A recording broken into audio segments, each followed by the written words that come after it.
Bom dia, José, tudo bem? Bom, desculpa pela demora em gravar a resposta para você dos seus vídeos. Eu tô tendo bastante dificuldade em entender como que eu vou gravar esses vídeos dessas peças, né? Essas orientações mais longas para vocês, porque realmente tem muita coisa para falar. De uma vez só é muito difícil fazer. Se fosse presencial, a gente faria isso em etapas, né? E aí ficaria muito mais simples, é o que a gente está acostumado. Então, nesse formato está sendo um pouco complicado para mim entender como que eu posso fazer essas orientações, tá?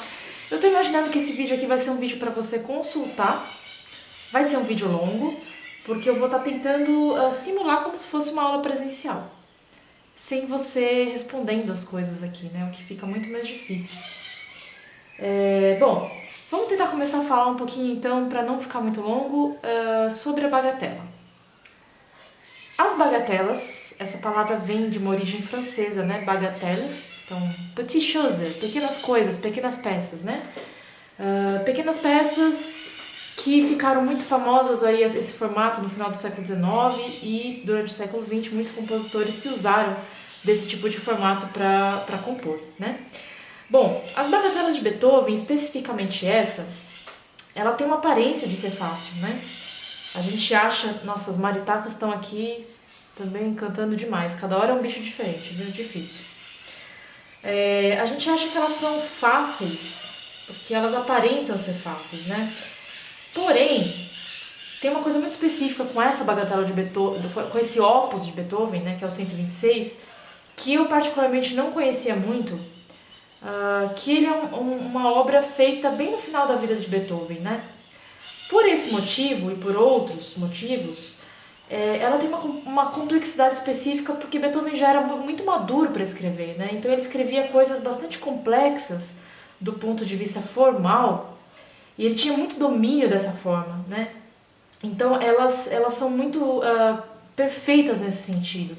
Elas têm muita variação também, elas não são peças que ele foge um pouco do tradicional, da maneira tradicional de compor do classicismo, né? Então ele já está num período muito mais avançado da vida dele, inclusive são 3 anos antes da morte dele, né? 1824 essas bagatelas foram compostas, né? Ele morre em 1827. Então isso é muito interessante da gente perceber, é uma coisa que me chamou a atenção enquanto eu estava pesquisando um pouco sobre elas. Uma dica que eu queria te dar é para você conferir a gravação do Polini que está no YouTube dessas bagatelas. É uma gravação muito sensível, muito atenta às indicações na partitura, mas eu acho que, sobretudo, ele consegue passar o caráter geral dessas peças, né? Ele consegue visualizar de uma maneira muito simples e sem muitos floreios, né? Sem muito virtuosismo no sentido só de exposição virtuosística, tá? Então acho que o Polini, provavelmente essa gravação, eu não sei quantos anos ele tinha, mas ele devia estar também bem maduro na maneira como ele interpretava essas peças, esse tipo de repertório, né? Esse repertório, principalmente de Beethoven, né? Que é um repertório tão canônico. Embora as bagatelas elas não sejam muito tocadas por aí, não. É muito difícil a gente ver esse repertório em recitais, né? Inclusive, é muito interessante trabalhar com esse tipo de peça curta, romântica, que ela pode nos ajudar a compreender muitos outros estilos que vêm em seguida, né? E também não fica tão cansativo como uma sonata de 20, 30 páginas. Bom, dito isto, falei um pouquinho sobre a dica da gravação. Vamos começar pensando um pouquinho sobre a primeira parte, tá? Então, do compasso 1 ao compasso 17, a gente tem esse A dividido em duas partes. Duas grandes frases, tá? Uma que vai do compasso 1 ao compasso 9 e a outra que vai do compasso 9 ao compasso 17. Então essa é a primeira dica que eu quero te dar. Essas frases, elas não podem ser cortadas, tá? Elas têm que ter um impulso só. É como se você tivesse uma grande frase sendo tocada, por exemplo, por um violinista ou um violoncelista, né? Sem respiração entre elas, sem corte entre elas. Isso é uma coisa que a gente consegue perceber muito na gravação do Polini, tá? Então, indo um pouquinho falando um pouco a respeito da sua performance, do seu vídeo, eu achei que você fez uma leitura muito boa, Dá para perceber que você tem uma experiência com esse tipo de repertório, de leitura de partitura. Dá para perceber também que muitos dos dedilhados que você utiliza estão resolvidos, né? Porém, esse tipo de peça, a gente não consegue construir uma interpretação que convença, né? Ou que consiga transmitir toda a nossa ideia pianística e artística olhando só para a parte técnica e de dedilhado, que eu acho que essas coisas já estão um pouco resolvidas, tá? Então por isso que eu quero dar uma ênfase agora na questão musical, para você pensar um pouco comigo sobre a questão musical dessa bagatela número 1. Voltando à primeira parte, então são dois grandes arcos, né? Eu vou tentar tocar um pedacinho aqui para você ver como que eu penso em realizar isso sem respiração, tá? Isso vai depender também muito da pulsação que você vai escolher. Acho que você já percebeu que ela vai ter que ser um pouquinho mais andada, né? Então, por exemplo, a primeira parte ali, né? Vou tocar com mãos juntas só a primeira parte.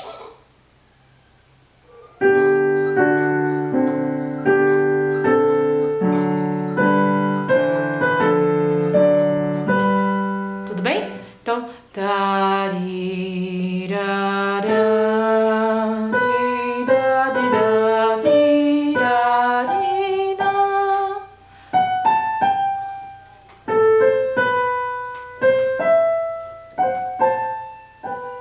né? Então a gente tem uma grande frase que começa no sol e termina só na cadência, tudo bem?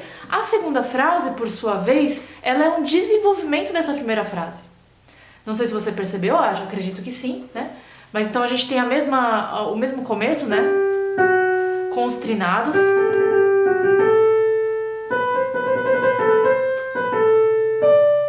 E a segunda parte da frase ele vai desenvolver com notas de passagem, com saltos, né? Com bordaduras. Então, se a primeira frase ele faz isso aqui, né? A segunda ele vai fazer... né?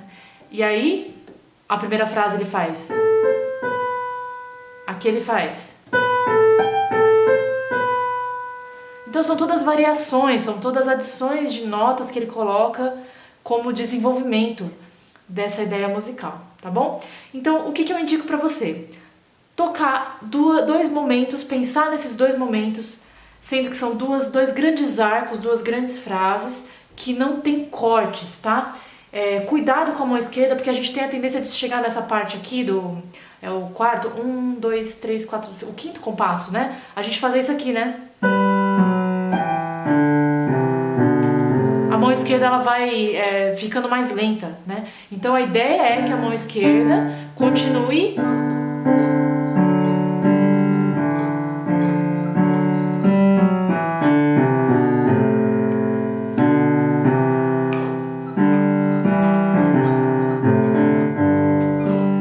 tudo bem? Você vê que não tem tempo para você respirar em nenhum momento, tá? E aí, bom, vai ter as indicações de dinâmica. Em relação às indicações de dinâmica, para não ficar muito longo o vídeo também, não vou falar especificamente de cada uma, mas você pode perceber na gravação do Pollini que ele vai respeitar bastante esses crescendos e esses diminuendos que estão indicados aí, ok? Então, acho que sobre a primeira parte, era isso que eu tinha para falar. Deixa eu ver aqui. Mas uma coisinha só, né? Também perceber que ele desenvolve tanto a melodia como a mão esquerda também. Enquanto a gente tem um acompanhamento de... uma espécie de coral, né? Na primeira parte, a gente vai ter depois um baixo de Albert, né? E aí depois a mão esquerda continua a mesma coisa. Então você vê como que Beethoven está usando todos os recursos de maneira muito parcimoniosa, muito equilibrada, né? Para fazer a exposição desse tema. Tudo bem? Deixa eu ver se tem mais alguma coisa para falar sobre essa primeira parte. Eu acho que não. Sobre a segunda parte, então a gente vai chegar já naquele momento mais intenso da peça. A peça vai se densificando, né? Ela vai ficando um pouco mais densa. A gente tem então do compasso, deixa eu ver qual que é o número aqui que eu marquei, peraí, um minutinho. Não está marcado no computador, está marcado no tablet aqui. Compasso 14, 15, 16, 17... Ah, já no compasso 18, né? Claro. O compasso 18, ele é uma espécie de introdução. Ele vai ter o mesmo caráter do começo, né? Para entrar num desenvolvimento que vai até aquela frase do compasso 32, tudo bem? Então, aqui no...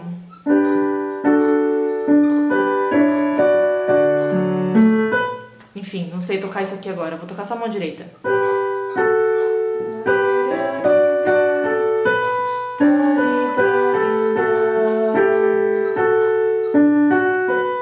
E aí ele coloca ali logo em seguida, stesso tempo. Bom, é o mesmo, ele quer indicar com isso o mesmo tempo, né? Então a gente tem a tendência de olhar também a partitura e achar que vai mudar alguma coisa por ele ter modificado o 3, o 3x4 pelo 2x4. Só que não, ele quer que continue o mesmo, a mesma pulsação, a mesma ideia, né? Então você tem lá o finalzinho.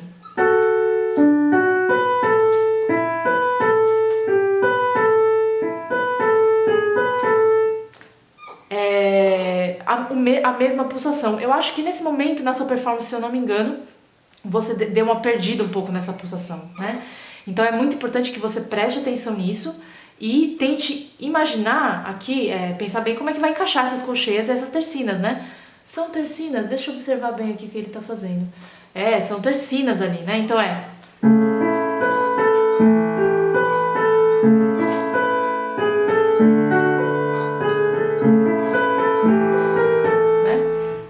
tá, tá, tá, tá, tá, tá, pá, pá, pá, pá, pá, pá, pá, pá, tá, tá, tá, tá, tá, tá, tá, tá, tá, tá, tá, tá, que depois vai virar as semicolcheias, tá? Então, stesso tempo significa mesmo tempo. Não pode perder a pulsação de vista aí, ok? Essa é uma das coisinhas que eu tinha anotado aqui para essa segunda parte. Deixa eu ver se tem mais alguma coisa. Ok. Olha ali no final, uma coisa bem interessante que eu queria que você observasse, tá? Nessas colcheias do final, deixa eu ver qual é o compasso. Compasso 27, 28. Compasso 28, tá? Então a gente tem ali.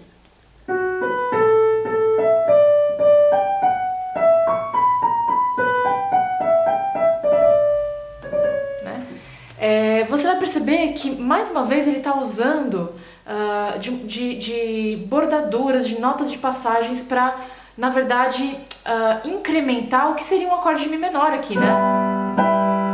Então, observa só. Ele estava...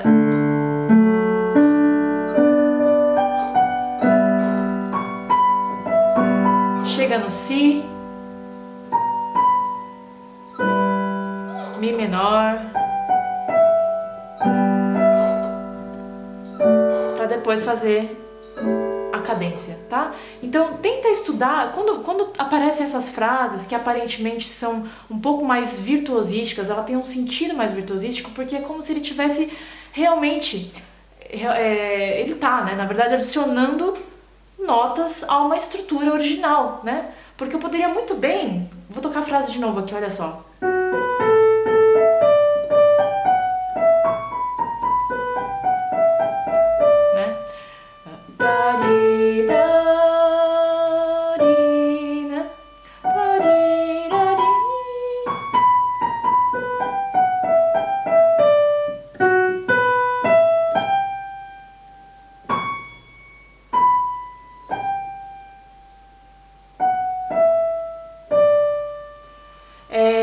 Você consegue perceber que vão ter notas principais e vão ter notas que são notas de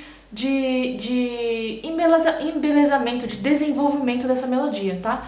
Então isso no Beethoven vai aparecer muitas vezes. Para falar exatamente, bom, claro que isso requer, né, uma análise mais específica da peça, mas é importante que você tenha isso em mente quando você estiver tocando Beethoven, tá? Então isso aqui não passa, não é nada mais do que realmente um desenvolvimento de uma melodia muito mais simples, né? Centrada nessas notas do acorde de Mi menor, ok? Vamos lá, vamos ver qual que é a próxima. Muito importante. Aquela bendita frase que aparece ali, com o gracioso, com a indicação de gracioso, né? Non troppo, presto, ele fala rápido, mas não muito. tá? E é gracioso. Então, eu percebi que no vídeo da performance você fez com bastante pedal, né? Então, não é isso, tá? Se você ouvir a gravação do Pauline, você vai ver que ele vai tocar de uma maneira bem constante, sem correr, sem tentar transformar essa frase numa frase improvisativa, virtuosística, né? É uma frase bem límpida mesmo que ele faz, né?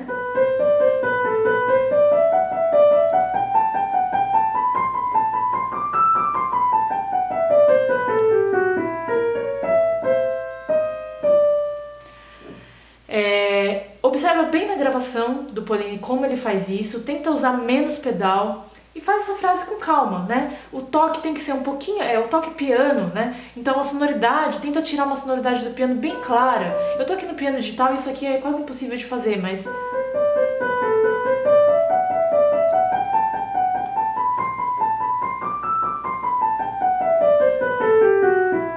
Você viu que assim, eu tô tentando fazer todas as notas com a mesma intenção, com a mesma intensidade, tá? É uma sonoridade bem mais clara. Eu acho que é isso. Vamos ver se tem mais alguma coisinha aqui pra falar até essa parte. Tá, eu vou terminar um pouco a ideia dessa peça agora, pra esse vídeo não ficar exaustivamente longo, que já tá com 16 minutos aqui, dizendo o seguinte... eu vou chamar de terceira parte, tá? Depois dessa frase do gracioso. Nessa terceira parte, o que me parece é que Beethoven ele vai ampliar a tessitura do que ele está trabalhando. Enquanto ele estava trabalhando numa região mais média do piano, ele começa a ampliar isso depois, né? Logo depois dessa cadência que ele tem aqui, você vai ver que já é...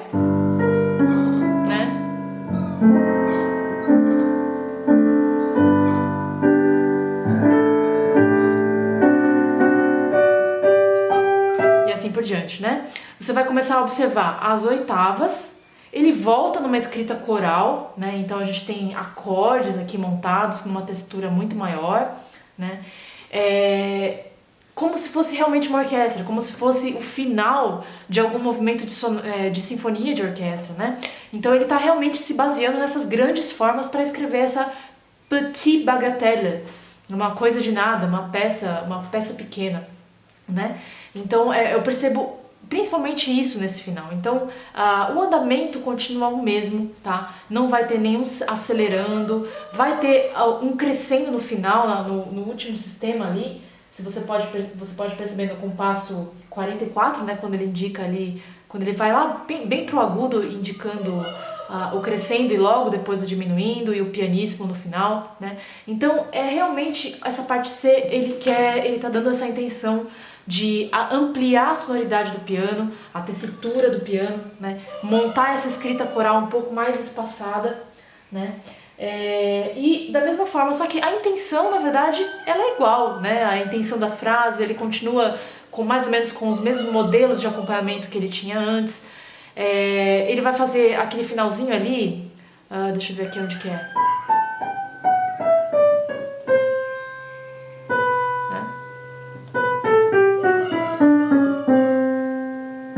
Repetição, né?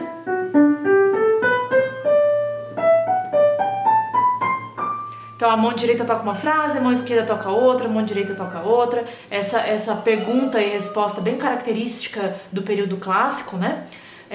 Para terminar numa coda muito interessante, muito distante, né? A tessitura aqui, olha só que interessante. Ele faz uma melodia bem no agudo e uma melodia bem no grave. Para terminar essa peça, tá? Então, essa ideia que eu queria passar para você sobre essa primeira bagatela, que ela é muito, muito bem construída composicionalmente, né? E nós como pianistas, como intérpretes disso, né? Como a gente na Unila, a gente não tem essa intenção de se tornar também especialistas nesse tipo de repertório, eu acho que o que a gente pode tirar de melhor dessa bagatela são essas indicações, né, essa noção de como ele constrói musicalmente isso. E claro, existe uma dificuldade para tocá-la, uma dificuldade técnica para tocá-la em relação a manter o andamento, né, em relação a essa parte aqui onde há mudança de compasso, né? Em relação à independência das mãos, entre mão direita e mão esquerda. Então tem todas as dificuldades que tem numa peça normal, né? Que dá para serem trabalhadas. Porém, eu acho que esse cantabile ele dá um conforto maior pra gente, não é num andamento muito maior, né? Não é num andamento muito rápido.